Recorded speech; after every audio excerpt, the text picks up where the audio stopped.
Welcome, and oh my god, it is happening. Bangkok has officially declared war on rats.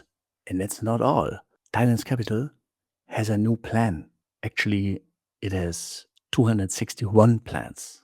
I went through the whole thing and picked the 10 changes that could actually make a difference to your next Bangkok trip.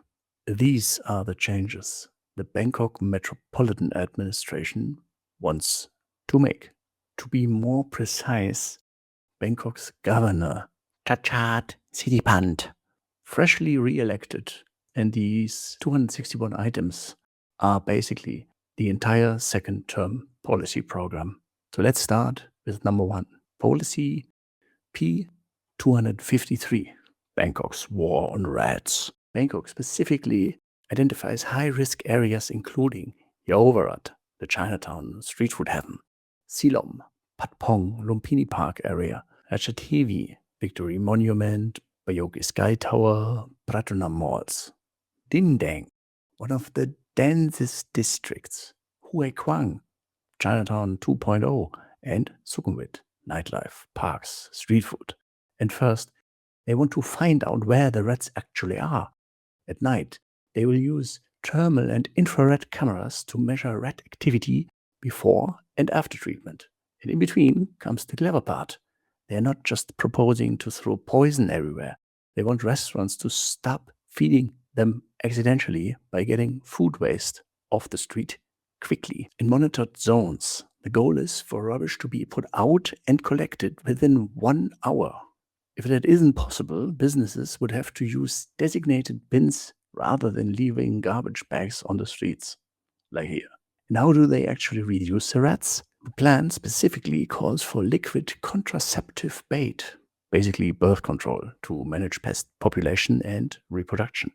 Then rat flaps or screens inside drains. In other words, specialized one-way metal gates or mesh guards inside sewer and wastewater pipes. Porous asphalt around trees. That's a pavement layer that lets water reach the roots while creating a hard physical barrier that prevents rats from digging nests in the dirt. And buildings would be checked for cracks, pipes, and openings where rats get inside. Status: confirmed target. Rat control pilots are classified as first 100 days program. The restaurant licensing and old building parts need new city regulations written first. Why is it necessary? Because if you have food waste sitting outside every night, you have basically opened a restaurant for rats. And believe me, Bangkok's rats have an inner Yelp radar. Why does it matter for tourists? Look at the target areas again. Sukhumvit, Silom, Yeovarat. These aren't remote residential districts. These are places tourists walk around every night. Fewer rats also mean cleaner rubbish management and cleaner streets. And perhaps fewer moments where you finish an amazing dinner in Chinatown, turn around, and see something the size of a small cat sprinting into the drain. And by the way, I know a street food restaurant near Phrom Phong. Lots of British influencers love it. Tip: look at the shoes of the guests and what's walking around between them. Lovely in it. And want more Thailand truth?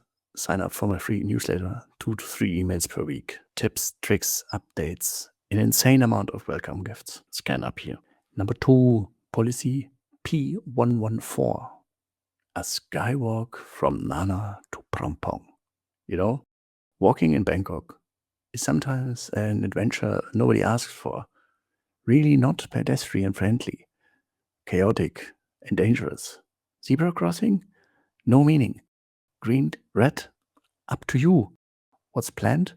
Bangkok wants to extend its elevated skywalk network and specifically names a connection from Nana to Asok to Phrom Phong. The wider plan also includes more covered walkways and better connected sidewalks around the city. Status: confirmed. And what is a skywalk? Maybe you don't know. Bangkok's skywalks are elevated pedestrian walkways built underneath the BTS SkyTrain tracks. They connect directly with malls offices, hotels, and major intersections. A wonderful invention because they let you skip Bangkok's chaotic traffic madness, dangerous road crossings, broken sidewalks, and much of the blazing sun and the rain. Why is it necessary? Because this part of Sukhumvit looks extremely walkable on Google Maps. Nana Asok, easy. Asok, Phrom Phong, wonderful. Until Bangkok gives you 35-degree heat, tropical rain, a broken sidewalk, 3 electrical boxes, 2 motorcycles, and a street food stall occupying the remaining 17 centimeters. Plus, African gang dealers who consistently ask you, "Hey bro, what's up, boss?" And their sisters, the African hookers, who ask almost the same thing. And tons of Indian and Arabian men and veiled women with strollers. Plus, Thai freelancers, ladyboys, and excited phalanx. Let's be nice and call it a melting pot. Right now, there is a skywalk from Phrom Phong directly into M-Sphere Mall, and another one from Asok to the freelancer basement pickup zone Terme. A continuous skywalk from Phrom Phong to Nana, oh me big fan car, until the dealers and the hookers and all the other lovely people I just mentioned discover it too. Why does it matter for tourists? Because Nana, Asok, and Phrom Phong contain an enormous concentration of hotels, restaurants, shopping malls, and nightlife. If you could comfortably walk along this entire stretch above or away from the chaos below, not get wet during rain or Songkran, it would genuinely change Sukhumvit, especially after a few beers. Safer car. Oh, and by the way, my suggestion would be that the skywalk takes me directly into Nana Plaza, 2nd floor or 3rd floor for the US guys. That would be amazing. But maybe not happening, nah. But anyway, new skywalk, me big fan. Number 3, policy P203, a 300,000 camera security network. Now this one sounds slightly dystopian, but here's what they are actually proposing. Bangkok says the city currently has around 64,500 CCTV cameras. Big brother Bangkok is already watching you. Forget your inner German privacy and cookie officer. Thailand does what's necessary, and it wants to expand that to 100,000 CCTV cameras. And then it wants to bring privately owned cameras that point toward public areas into the wider safety platform. The ultimate target, 300,000 camera network across Bangkok. AI could then help analyze footage for emergencies, safety problems, traffic violations, and other incidents. Status already started. 2,900 old cameras have been swapped for AI-capable units, and 200 junctions already run detection. Why is it necessary? Bangkok is enormous, and when something happens, having a camera somewhere nearby isn't enough.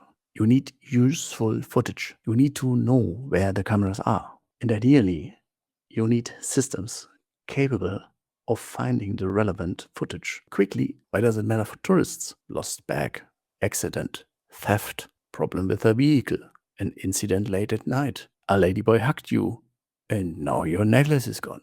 More coverage potentially means better chance that somebody actually recorded what happened. Bangkok has already made requesting CCTV footage available online. So the bigger network would build on a system that already exists. It also means behave. They see you. Number 4, policy P158, a new pedestrian bridge across the Chao Phraya River. This one isn't supposed to be just another bridge. Bangkok wants a new landmark. You may have seen it before, but it gets real. What is planned? This amazing looking pedestrian bridge across Bangkok's river, connecting the old town, Pranakon, and the opposite side of the river, Thonburi.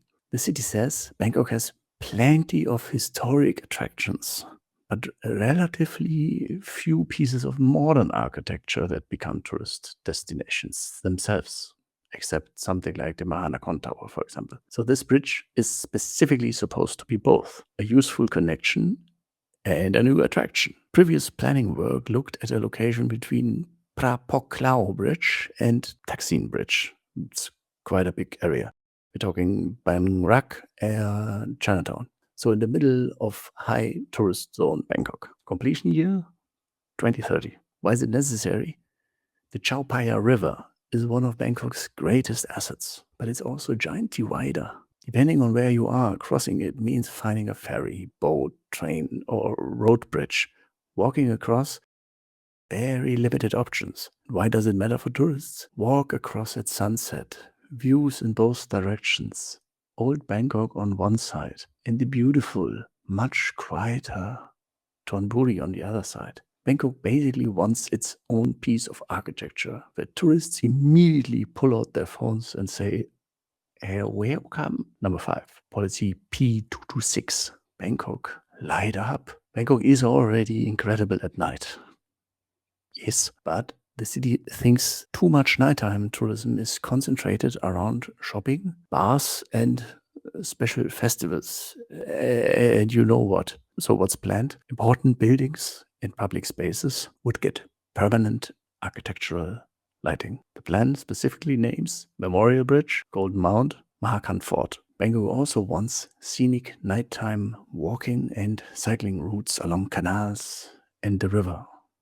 One proposed route would run along the Chao Phraya from Rama 8 Bridge toward Asiatique, and again, tame your inner European Union regulator. Yes, birds will have a hard time sleeping. Might be like, ha ha ha. Status? Confirmed target. Why is it necessary? Bangkok has amazing architecture and waterfront areas, but many places that feel alive during the day or during New Year or during special festivals simply disappear from the tourist map at night. Why does it matter for tourists? More Bangkok after dark? That isn't shopping mall, rooftop bar, nightclub, or Nana Plaza. Dinner, then walk along an illuminated canal, see the sightseeing spots lit up, walk along the river, take pictures all night. Bangkok wants to make the city itself part of the nightlife. The city never sleeps. I like that. Number 6, policy P132, 10,000 free drinking water points. This sounds a bit small for a city with 10 to 15 million inhabitants and around 30 million visitors per year, but it's a significant improvement. What's planned? Bangkok says it already has around 2,800 public drinking water refill points. New target, 10,000 across the city. Status already started. Target, 10,000 by 2030. Why is it necessary? Because Bangkok is hot, really hot, and the normal tourist solution is 7-Eleven, water, another 7-Eleven, another bottle, another bottle, another bottle. Multiply that by millions of people and you get an enormous amount of plastic. Bangkok wants to reduce 100 million pieces of plastic, and the refill network is part of that plan. Why does it matter for tourists? Better bring one bottle and refill it. Keep walking. Stay hydrated. You are not going to finance your retirement with the money you save. But if there are genuinely 10,000 of these things, they become useful because you will actually encounter them. Let's just hope it's clean. Number 7, policy P209, 500 air-conditioned cooling rooms. Oh, yen mark. Bangkok has discovered something tourists have known for decades. Sometimes you don't need another temple. You need an aircon. That's what malls are to me. Giant aircons. But I don't need more malls. So what's planned? Bangkok already says it has more than 304 cooling rooms. There are air-conditioned spaces with seating, drinking water, and basic first aid equipment. They are currently located in places such as district offices, health centers, schools, vocational schools, and recreation centers. In other words, no tourist has ever seen them, has ever felt their cooling power. The goal is at least 500. Status already started. Why is it necessary? Because extreme Bangkok heat isn't just annoying, it can be dangerous, particularly for elderly people, outdoor workers, and anyone spending hours walking outside. And that's why it matters for tourists. Picture this. You've been walking around Bangkok for 3 hours. It's 37 degrees outside. You're completely cooked. And instead of constantly entering malls, 7-Elevens, or cafes, you could potentially find an official cooling space nearby. Come inside car, sit down car, cool down car, drink water. When you're cold again, bye bye. It's basically a government-sponsored 7-Eleven without the ham and cheese toasty. Oh, so sad. Number 8, Policy P108. All 2,500 Bangkok bus stops upgraded. Finally, the humble Bangkok bus stop. The most confusing thing in this city. Have you used one? That's planned. Bangkok wants to upgrade all approximately 2,500 bus waiting points across the city to a common standard. That means shade from sun and rain, better lighting, universal accessibility, clearer passenger information, all very good. And in some locations, electric information showing bus waiting times, or even better. Status: 300 bus stops are explicitly meant to be improved in the first 100 days. Why is it necessary? Because Bangkok buses are one of the cheapest ways to move around the city, and at the same time one of the least beginner friendly. Sometimes you're not even entirely sure, is this a bus stop? Is the bus coming? What are these numbers? Where are you going? Did I miss it?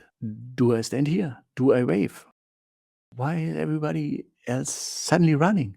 For locals, everything is totally clear. For most, even returning tourists, broken sidewalk suddenly looks extremely attractive. Why does it matter for tourists? Good. Bus stops make buses easier to attempt. Shade means you aren't standing in the Bangkok sun for 20 minutes. Lighting means the stop feels safer at night. Better information means you have some kind of idea what the hell is going on. And that opens up parts of Bangkok that aren't conveniently sitting beside a BTS or MRT station. Number 9, Policy P225, the Bangkok Pass. This one could make Bangkok significantly easier for first-time visitors. What's planned? Bangkok already has its official Visit Bangkok platform, but no one knows it and no one cares. The plan is to turn it into a much bigger tourism hub with a year-round Bangkok 365 event calendar, neighborhood experiences, and reliable city tourism information. And then comes the interesting part. One pass combining access or benefits for major Bangkok attractions. Why is it necessary? Because planning Bangkok today means opening approximately 47 browser tabs. Google Maps, TikTok, YouTube, a random travel blog from before COVID, a rage-baiting Facebook site, a never-ending Reddit thread. Status: study. No price, no attraction list, no operator named. Why does it still matter for tourists? If they do this properly, you could have one official place to answer. What is happening today? What's worth seeing nearby? What's happening in this neighborhood? And eventually, what can I visit with my Bangkok pass? Maybe less planning, maybe less guessing. That's exactly the sort of thing a first-time visitor needs. By the way, I already created that. Thailand Trip OS 20 itineraries, 45 maps, 55 guides, 1,000 plus tips. Scan the QR code upstairs.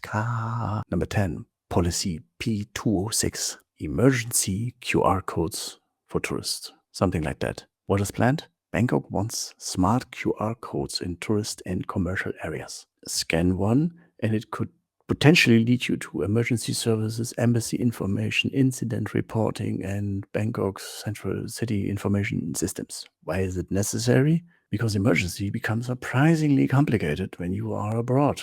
Which number do I call?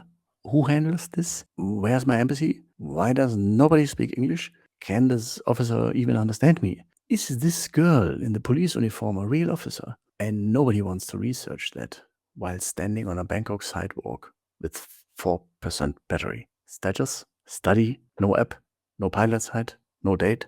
This one is a concept on a page. But why does it still matter for tourists? One visible QR code could remove several steps. Scan, choose your problem, get the right information. Simple. My take, I think this will take time to work well. And if you haven't seen my Bangkok beginner guide yet, now it's time. This video already helped almost 1 million tourists. Perhaps you are the millionth viewer.